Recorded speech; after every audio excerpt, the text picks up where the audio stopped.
बातमी नाशिकची आहे। नाशिकमध्ये महाकुंभाच्या तयारीला वेग आलेला आहे। त्र्यंबकेश्वर रस्त्यावर बेकायदेशीर बांधकामं होती आणि त्या बांधकामांवर आजपासून कारवाई करण्यात येते आहे। MMRDA कडून ही कारवाई केली जाते आहे। आगामी सिंहस्थ कुंभमेळ्याच्या पार्श्वभूमीवर आजपासून प्रशासनाने ही मोहीम सुरू केलेली आहे। या कारवाईला स्थानिक नागरिकांनी विरोध केलाय। कुंभमेळ्याच्या पार्श्वभूमीवर त्र्यंबकेश्वर रस्ता 6 पदरी करण्यात येणार आहे।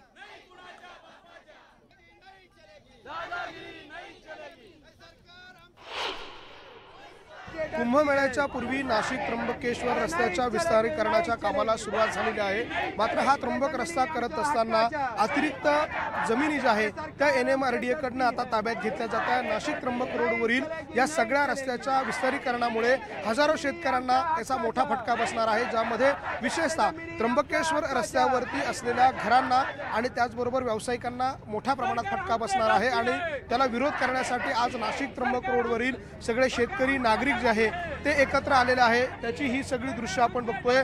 नाशिकच्या त्र्यंबक रोडवरती रास्ता रोको करण्यात आलेला आहे। हे सगळे लोक जे आहेत ते आंदोलनासाठी रस्त्यावर उतरलेले आहे।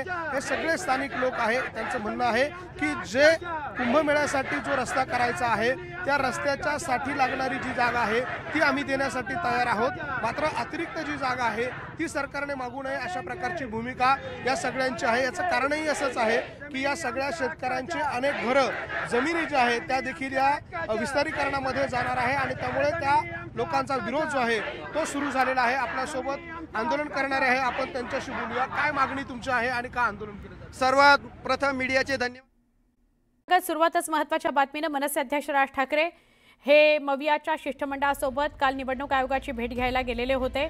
दरम्यान आज सुद्धा पुन्हा निवडणूक आयोग अधिकाऱ्यांची भेट घेतली जाणार आहे। शिष्टमंडळ 11 वाजता मंत्रालयात जाणार आहे आणि तिथे ही भेट होणार आहे।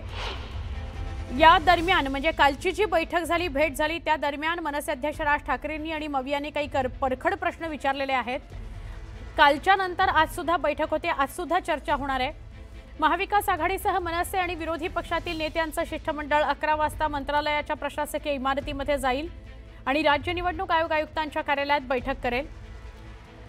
राज्य निवडणूक मुख्याधिकारी S चोकलिंगम आणि राज्य निवडणूक आयोगाचे आयुक्त दिनेश वाघमारे या शिष्टमंडळात सहभागी होणार आहेत।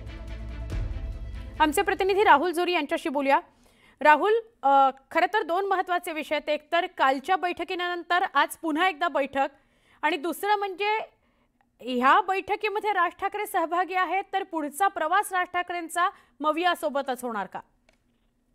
अगदी आज पुन्हा एकदा काल झालेल्या भेटीनंतर मनसे अध्यक्ष राज ठाकरे त्यांच्या सोबत अमित ठाकरे हे दोघंही आता प्रशासकीय इमारत मंत्रालय या ठिकाणी पोहोचायला निघालेले आहेत। एकंदरीत बघितलं तर याच दरम्यान उद्धव ठाकरे हे देखील मंत्रालयाकडे रवाना झालेले। एकंदरीत बघितलं तर ज्या पद्धतीनं वारंवार मतचोरी आणि हा मुद्दा राज्यभरात नाही तर देशभरात बोलला जात असताना यामध्ये काँग्रेसनं जोर लावून दिल्यानंतर आता राज उद्धव या जोडीनं यामध्ये उडी घेतली आहे। एकंदरीत जर बघितलं तर फक्त मतचोरी किंवा मतांच्या याद्यावरूनचा हा विषय मर्यादित नसताना पहिल्याच फ्रेममध्ये राज ठाकरे यांचं महाविकास आघाडीमध्ये येण्याचं हे पहिलं पाऊल आहे का, याबद्दल देखील राजकीय तर्कवितर्क लढवले जात आहेत। एकंदरीत बघितलं तर मुंबई महानगरपालिकेमध्ये राज उद्धव एकत्र आले तर काँग्रेसचं नेमकं काय होणार, राज्याच्या पातळीवर एक भूमिका आणि राष्ट्रीय पातळीवर दुसरी भूमिका, अशा पद्धतीनं काँग्रेस काही वागतंय का?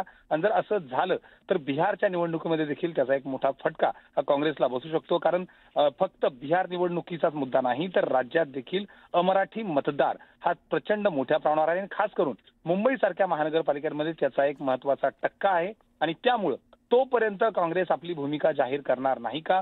आणि जर असं झालं तर महाविकास आघाडीमध्ये राज ठाकरे यांचं स्वागत केलं जाईल। मात्र काही दिवस यासाठी म्हणजेच बिहार निवडणुकांच्या निकालांपर्यंत त्यांना थांबवलं जाईल अशी देखील चर्चा राजकीय वर्तुळात होतीये।